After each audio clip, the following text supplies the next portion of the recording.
Darbhanga public school में विद्यार्थियों की मनोहारी प्रस्तुतियों से सजा सांस्कृतिक उत्सव। मुख्य अतिथि के रूप में पहुंचे एसएसपी ने कहा, सफलता के लिए सबसे अधिक आवश्यक है अनुशासन। दरभंगा के दिल्ली मोड़ के समीप अवस्थित दरभंगा पब्लिक स्कूल में 2 दिवसीय वार्षिकोत्सव का द्वितीय दिवस 14 फरवरी को अत्यंत उल्लास, गरिमा और अनुशासन के साथ संपन्न हुआ। यह दिवस नर्सरी से कक्षा 5 तक के विद्यार्थियों को समर्पित रहा, जिसमें बच्चों ने अपनी प्रतिभा, आत्मविश्वास और सृजनात्मकता से उपस्थित जनसमूह का मन मोह लिया। कार्यक्रम में मुख्य अतिथि के रूप में उपस्थित एसएसपी जगुनाथ रेड्डी जलारेड्डी ने विद्यार्थियों एवं अभिभावकों को संबोधित करते हुए सफलता का मूल मंत्र बताया। उन्होंने कहा कि सफलता के लिए केवल प्रेरणा पर्याप्त नहीं है, बल्कि अनुशासन सबसे अधिक आवश्यक है।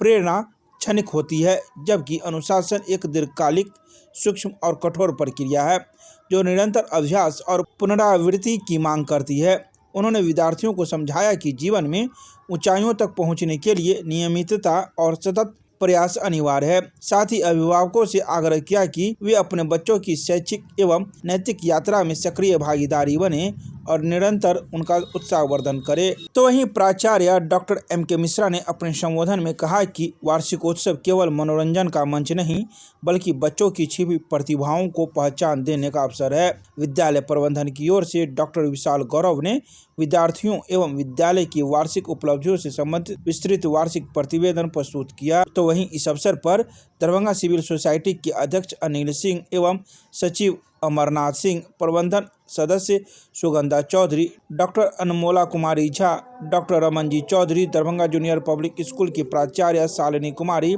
द फाउंडेशन अकादमी की प्राचार्य मंजरी कुमारी, दरभंगा पब्लिक स्कूल लहरियासराय की प्राचार्य डॉक्टर रेखा झा की गरिमामयी उपस्थिति रही। पेरेंट्स, अगर एक आदमी जब जन्म लेता है, जन्म लेने के बाद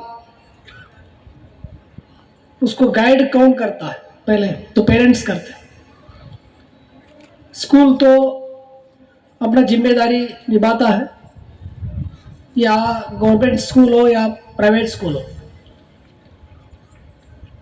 जब स्कूल बच्चे स्कूल जाते हैं, वो तो टीचर्स या कोचिंग इंस्टीट्यूट्स, ट्यूशन टीचर वो तो पढ़ाते हैं, बट उसके साथ साथ पेरेंट्स का भी जिम्मेदारी बहुत बड़ा होता है।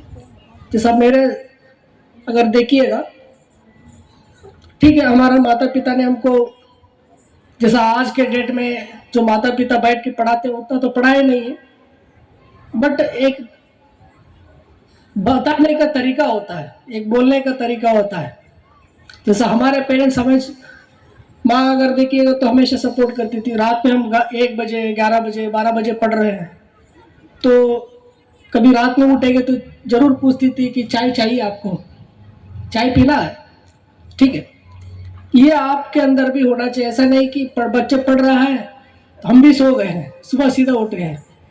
इसका मतलब आपका भी केयर, कितना जितना वो मेहनत कर रहे हो, जितना आपको भी थोड़ा स्लीप क्वालिटी जो होता है कि नींद कम होता है, तो एग्जाम के टाइम में नींद कम आपका भी होना चाहिए, ठीक है। दिन में भी कर रहे हैं, रात में भी उनका भी केयर करना चाहिए। पढ़ रहा है नहीं पढ़ रहा, आपका ध्यान होना चाहिए बच्चे के ऊपर। उसके साथ साथ अगर हम पिताजी के बारे में अगर बात करेंगे तो हमेशा हमारे बगल में आके बैठते थे। गांव में कुछ लोग नेगेटिव बोलने लोग रहते हैं, हमेशा आपको पीछे खींचने वाले लोग रहते हैं, कमेंट्स कुछ करने लोग रहते हैं, कुछ बहुत सारे लोग सपोर्ट करते हैं, कुछ लोग ऐसा रहते हैं। बट हमारे पिताजी बोलते थे मेरा बच्चा कर लेगा, मेरा बच्चा में कैपेसिटी है। हमेशा स्टार्टिंग से लेके एंड तक, जब तक मैं यूपीएससी क्लियर नहीं किया तब तक मेरे पिताजी बोलते थे कि ये करेगा, वो करेगा करेगा करेगा। कितने बार बोले होंगे कि हमारे माइंड में वही बैठ जाता है। तो ये आपको, जब पेरेंट्स होते हैं, आपका जिम्मेदारी होता है कि पॉजिटिव थॉट्स, पॉजिटिव माइंड उनको अंदर डालना चाहिए। ना कि तुम निकम्मा हो, तुम देखो बगल वाला ऐसा करता है, तुम नहीं कर रहे हो, तुम ये कर रहे हो, वो कर रहे हो। उससे होता क्या है कि बच्चे का हो सकता है कि मेंटली अपसेट हो सकता है। तो ठीक है, कंपेयर करना अच्छी बात है, बट बोलने का एक तरीका अलग होना चाहिए। तो ये पेरेंट्स के लिए। अगर बच्चे भी, अगर स्टूडेंट्स भी जब बड़े हो जाते हैं, +1 +2 पास करने के बाद, वो अपने फिर रास्ता पकड़ लेते हैं। बट वहां तक आपको गाइड करना, एक अच्छे संस्कार देना है उसको। अगर आपका इशारे से भी समझ लेगा बच्चा कि पेरेंट्स क्या चाहता है, आपका इशारा काफी है। जैसे मेरे पेरेंट्स का, अगर पिताजी का अगर इशारा हम समझ लेते थे, कहीं फंक्शन में बैठा है, आप भी करते होंगे, कुछ बच्चे का आपका भी सेम होगा, आप ऐसा देखिएगा तो हो सकता है कि वहां बैठा नहीं, यहाँ बैठना है, तो समझ लेगा बच्चा। ये गाइडेंस है, यही टीचर, ये कोचिंग है, ये भी एक तरीका है, आपको सीखना चाहिए। पेरेंट्स के बाद अगर बच्चे +2 के बाद क्या करेगा, कुछ बच्चे डिसाइड करते हैं, कुछ पेरेंट्स ही डिसाइड करते हैं। हमारे अगर बताइएगा तो कि हमारा डिसीजन, मेरा आज के मैं खड़ा हूँ, मेरे पिताजी का ड्रीम था, तो वो पहले से मन बना लेते, इनको नहीं यूपीएससी एग्जाम देगा, आईएएस आ रहा, आईपीएस बनेगा, उनको कराना है, तो वो पहले से बोलते थे। तो हम ग्रेजुएशन में गए उनसे, क्योंकि पहले से वो फिक्स थे, तो टारगेट उनका फिक्स था कि हमारा भी उसी में मिल गया। जब ग्रेजुएशन खत्म करने के बाद हमको गवर्नमेंट जॉब्स, 3 गवर्नमेंट जॉब्स आए थे, हम तीनों छोड़ के चले गए थे दिल्ली यूपीएससी तैयारी के लिए। तो आज के डेट में गवर्नमेंट जॉब छोड़ना बहुत मुश्किल है, 3 गवर्नमेंट जॉब्स, ठीक है। अब छोड़ के चले गए तो फिर तो इतना रिस्क तो लेना पड़ेगा। जब एक बार रिस्क लेंगे तो फिर तो पीछे हटना नहीं चाहिए आदमी को। तो इसका मतलब टारगेट फिक्स हो गया। तो हमारा स्टोरी के साथ साथ आपको बोलते हैं ना कि सोफिस्टिकेट लैंग्वेज में अगर बोलना कि वन शुड हैव टारगेट, ठीक है, he should dedicate his life, मैं भी बात कर सकता हूँ, बट मेरा स्टोरी के साथ मैं उसका सोफिस्टिकेटेड लैंग्वेज में धीरे धीरे मैं जोड़ रहा हूँ, ताकि आप लोगों को हमारा स्टोरी के साथ साथ क्या क्या जरूरी है वो भी मैं बताना चाह रहा हूँ। अगर आप टारगेट हो गया, टारगेट होने के बाद तो कैसा अचीव करेंगे आप लोग, तो आपका सीनियर्स होंगे, जैसे हमारा सीनियर्स थे, वो लोग गाइड किए, कुछ पेरेंट्स गाइड किए, कुछ कोचिंग इंस्टीट्यूट के टीचर्स थे वो गाइड किए, तो हम लोग उसके रास्ते पकड़ के चले गए। बट रिस्क ज्यादा था, पेशेंस होना चाहिए आदमी को। कभी कभी समाज के बगल में, अगल बगल के लोग, अच्छे लोग रहते, सपोर्ट करेंगे, कुछ लोग पीछे पीछे कमेंट करेंगे, इसका हो ही नहीं पाएगा, ये पागल आदमी है, 3 गवर्नमेंट जॉब छोड़ के बैठा हुआ वहां, बाद में आके इसको स्पीकर बनना पड़ेगा, ठीक है, इस टाइप का कमेंट भी बोलते रहते हैं। बट आपको, बच्चे को आपको सपोर्ट करना चाहिए। अगर आपको लगता है कि नहीं करना, ठीक है, फेल हो सकता है, 1 बार फेल होगा, 2 बार फेल होगा। अगर हमारे साथ अगर देखिए कि हम यूपीएससी के लिए बहुत सारे लोग तैयारी के लिए गए थे, ठीक है, बहुत सारे, कुछ लोग पास हुए, कुछ लोग पास नहीं हुए, बट जो पास नहीं हुआ आज के डेट में वो गवर्नमेंट जॉब में है या प्राइवेट जॉब में है। जैसे प्राइवेट नहीं है, मैक्सिमम गवर्नमेंट जॉब में ही है, जो हमारे साथ दिल्ली में पढ़ा है। इसका मतलब कोई ना कोई जॉब मिल ही जाएगी, नहीं मिलेगा तो सेकंड मिलेगा, सेकंड नहीं मिलेगा तो तीसरा मिलेगा। बट जो प्रयास करना 100% होना चाहिए, कि 100% प्रयास होना चाहिए उसका। आप प्रयास में पेरेंट्स का भी बहुत जिम्मेदारी है और स्टूडेंट्स का भी बहुत जिम्मेदारी है। पेरेंट्स जितना सपोर्ट करेंगे उतना बच्चे आगे निकलेगा, क्योंकि जितना गाइड करिएगा उतना आगे निकलेगा। और नज़र रखना चाहिए, ऐसा नहीं कि हमने पैसा दे रहे हैं, बहुत बढ़िया स्कूल में डाल दिए, तो ये सफिशिएंट नहीं है, this is not the sufficient. बहुत सारे लोग पढ़े भी हैं और बनेगा नहीं बनेगा, टारगेट अचीव करेगा नहीं करेगा, वो डिपेंड्स। बट प्रयास होना चाहिए, 100% होना चाहिए। बट आर्मी में डिसिप्लिन होना चाहिए। जैसा स्कूल में कैसा होता है, सुबह अगर उठना है तो 9 बजे रेडी होगा, या आप स्कूल अगर 9 बजे, हमारा क्या होता था, 9 बजे मुझे बस पकड़ना पड़ता था, तो 9 बजे बस पकड़ना है तो हमको जल्दी उठना पड़ेगा, तैयार होना पड़ेगा, नहा के खाना खा के फिर बस पकड़ना है, बस पकड़ के फिर स्कूल जाएंगे, स्कूल में फिर क्लासेस होगा, क्लासेस होने के बाद 10 o'clock to 5 o'clock क्लास है, 5 o'clock के बाद फिर छूटेगा, 5:30 बस है, बस पकड़ के फिर गांव जाएंगे, फिर गांव में जाने के बाद आधा घंटा रेस्ट लेंगे, आधा घंटे के बाद फिर 1-2 घंटा पढ़ेंगे। ये समय टाइम जो बोल रहे हैं, दिस इज टाइम मैनेजमेंट भी है, डिसिप्लिन भी है इसमें। तो आदमी को डिसिप्लिन नहीं रहेगा तो नहीं हो पाएगा, कुछ भी नहीं हो पाएगा लाइफ में।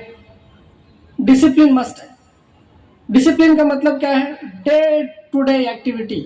डे टू डे एक्टिविटीज में फिर हर घंटे में क्या कर रहे हैं, उस घंटे में आपको फिर आधा घंटे में क्या कर रहा है, फिर आधा घंटे में 5 मिनट में क्या करना है। अगर आप डिवाइड करिएगा, इसका मतलब आप हर 5 मिनट पे प्लान करिएगा, तभी आपको एक डिसिप्लिन, एक लाइफ बनता है। कि मान लीजिए 40 मिनट एक क्लास है, हमको 40 मिनट पढ़ना है, फिर 5 मिनट 10 मिनट रेस्ट लेना है, फिर 40 मिनट पढ़ना है, फिर 10 मिनट रेस्ट लेना है। इसको बोलते हैं ना टाइम मैनेजमेंट में डिसिप्लिन भी है। मगर आप बोलिएगा कि इतने हम डिसिप्लिन है, कितना दिन एग्जाम आया 1 महीने के लिए डिसिप्लिन है, बाकी 11 महीना इनडिसिप्लिन है, तो वो काम नहीं करेगा। अगर आदमी को सक्सेस होना है तो आपको 12 महीना भी डिसिप्लिन होना पड़ेगा।